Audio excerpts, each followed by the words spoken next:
BBOR, Black Box Online Radio, coming to you from West Virginia.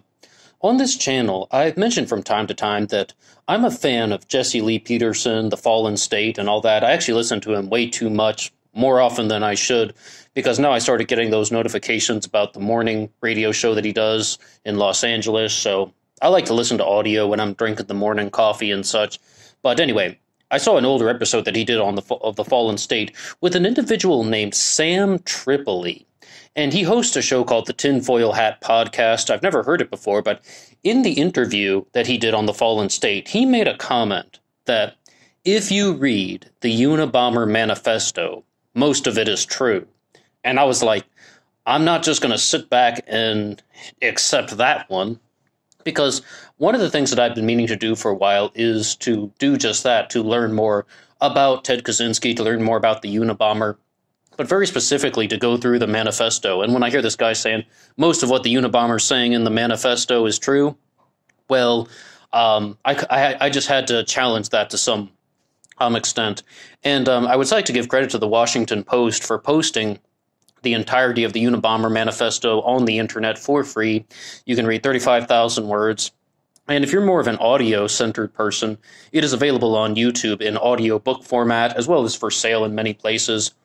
Now, I got to tell you, I'm not like some expert on Ted Kaczynski, not an expert on the Unabomber case, and we're really just going to talk about some of the content in the manifesto that I've just been perusing, for lack of a better term.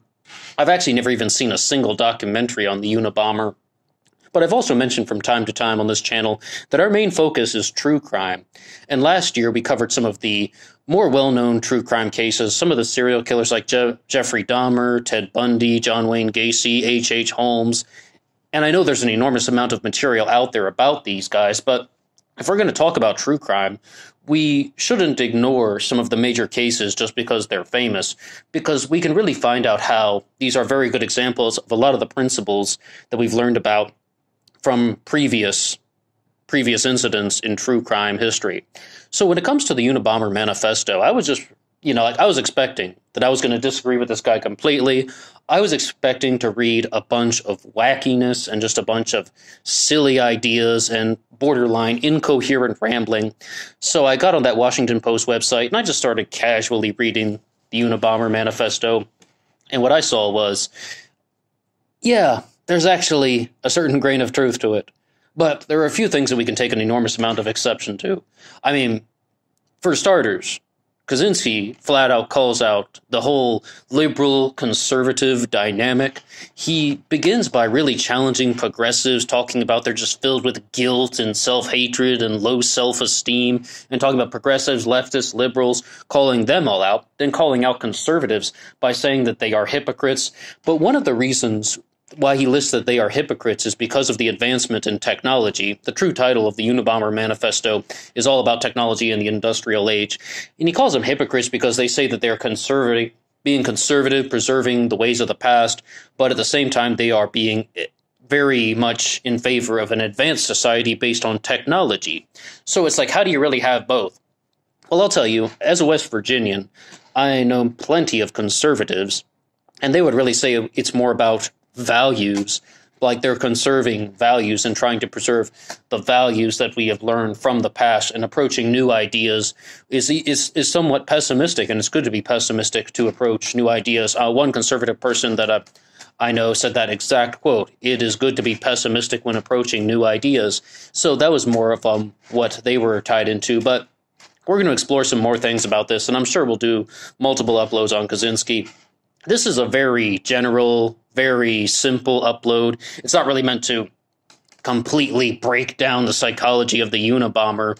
It's more just about making some general comments about the manifesto. But the big thing is, he called out the two-party system. He called out the liberal-conservative divide, the dichotomy that controls America.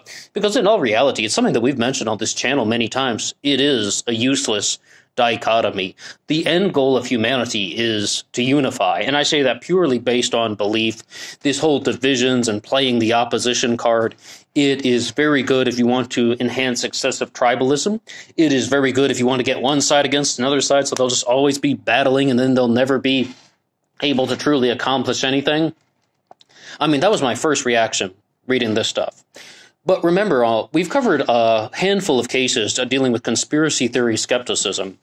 And while Ted Kaczynski is making an enormous amount of observations about society and culture and politics and automation and technology and countless other subjects, I really want to know how involved was he with this particular mindset? Was he ever able to step back and recognize that he is also a player in the game? Was he ever able to realize that he is also part of the society that he is criticizing? Because this is a big thing that happens in conspiracy theory skeptic literature. They're like, the person who is behind this message feels that they just have this overwhelming passion to tell the truth, that no one else is telling the truth, and that they need to be the one to come forward. They need to be the one that's going to carry the message of light and goodness, or just their message. They need to be the one that's carrying their message. If anyone's committing a certain amount of criminal activities, you can really see that that's also just somebody trying to increase their own power. And the reason why I wanted to bring that up is, like, the most recent section that I was just flipping through in the Unabomber Manifesto talks all about humans strive toward power. Humans strive toward just like this goals and attainment and like accomplishment. And one of the things people really want to accomplish is to be more powerful. And I mean, Jordan Peterson has talked about this endless with dominance hierarchies, and you want to be at the top of the hierarchy. And an interesting point that is brought up in that discussion is everybody wants to be the leader of the pack. They just go about it in different ways. But I just was really quite curious just how far removed was Ted Kaczynski? Did he really see that he was just another brick in the wall, for lack of a better term? I know that's probably not the best expression, but I mean, I really think that he was. And he just wasn't completely aware of that. Because once somebody goes to the level of committing a certain sense of illegal activities to get their message out there, then what's it really about? What really is it about? This whole notion of committing necessary evil for the greater good, that is very, very, very destructive. And it's borderline, well, I mean, it is ridiculous. I was about to say a much more harsh word than that, but it's ridiculous. I mean, if you're going to commit illegal and destructive actions just to get your message out there, there are other ways to do that. I mean, maybe Kaczynski didn't want to go about this like the way William Cooper did. William Cooper spent $27,000 of his own money mailing his stuff around the world. You know, it's like there are other ways to get your message out there. But a very interesting reason that first got me kind of interested in the Unabomber Manifesto was the first time I heard InfoWars talk about the Anders Behring Breivik bombing in Norway. This was back in 2011 when the bombing took place. I saw the InfoWars broadcast much later. They mentioned that Anders Behring Breivik wrote a 1,500-page manifesto, right? And they said a portion of it is completely plagiarized from the Unabomber Manifesto. Like the 35,000 words of the Unabomber Manifesto are in Anders Behring Breivik's manifesto. And I was like, that was something that I wanted to investigate, but that's a very big project in itself, to go through the whole 35,000 words of the Unabomber and then look at Anders Behring Breivik. I mean, I've never even seen a copy of Breivik's manifesto, but that would be something else that we could really explore in the future, if for the only reason that I just have a certain sense of curiosity about it, and I would like to know if that claim has any value. But what you definitely can see, though, is, I mean, you've got people committing terrorist actions, you've got people committing very destructive actions just to get their message out there. But it's just like, as human beings, we do strive toward power, but at the same time, it doesn't really justify the necessary evil. And also, like, this is just a textbook example of somebody who believes their message is so good that they have to destroy something to get noticed, that they have to become a criminal to get people to read their stuff. And that's just someone kind of trying to fuel their own ego. And so much of that stuff is mentioned in the Unabomber Manifesto, but it's like, then why? There are other ways to go about this. And you really can see, though, that some people are just really getting off on the destructive elements. It's not even about the message anymore. It is just it's about their own dominance, to be honest. And this really happens time and time again in the true crime world, like greed, lust, domination. These things lead to criminal activity.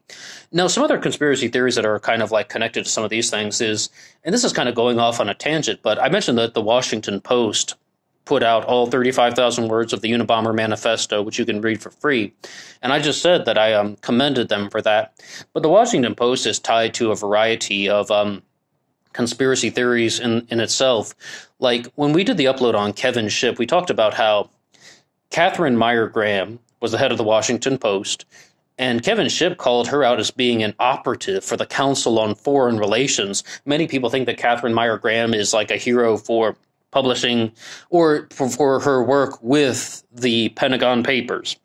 She even has a book out entitled The Pentagon Papers. But Kevin Shipp called her out as an agent of the Council on Foreign Relations.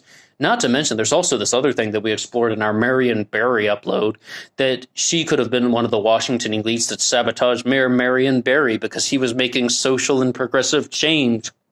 The reason why I'm telling you this is everybody has a theory out there. Everybody believes something. And some of the things that we just said right then and there could be just absolute bunk, for lack of a better term. Bunk and drivel. But at the same time, I really was somewhat impressed that Ted Kaczynski wasn't just rambling nonsense. It didn't really feel like exactly like an InfoWars broadcast or someone who's making some type of conspiratorial claim without citing a lot of facts to bring it up, or they would be blending in far-out wacky ideas with the facts. Instead, this was more just a criticism of how society functions. And once again, I haven't made it through the whole thing yet. Maybe we'll make some other uploads on it, but I really wanted to continue onward with our discussions on the Great Zodiac Killer hoax. We're still going through that book as is. So the thing is, we're going to get to some more of that stuff when we can. And the title of this upload actually comes to us from the Washington Post. They wrote the Unabomber Manifesto, the trial, and the manifesto of the Unabomber. They had this title at the beginning of their post. So what I can say is, I just think that Ted Kaczynski was actually following a very traditional conspiracy theorist model. And I don't necessarily know if he was as aware of it as he claims to be, as he was just a cog in the machine himself. And the point is, many conspiracy theorists are saying the exact same thing. They have very similar claims. They're just a little less active about it, and they are a little less aggressive with it, for lack of a better term.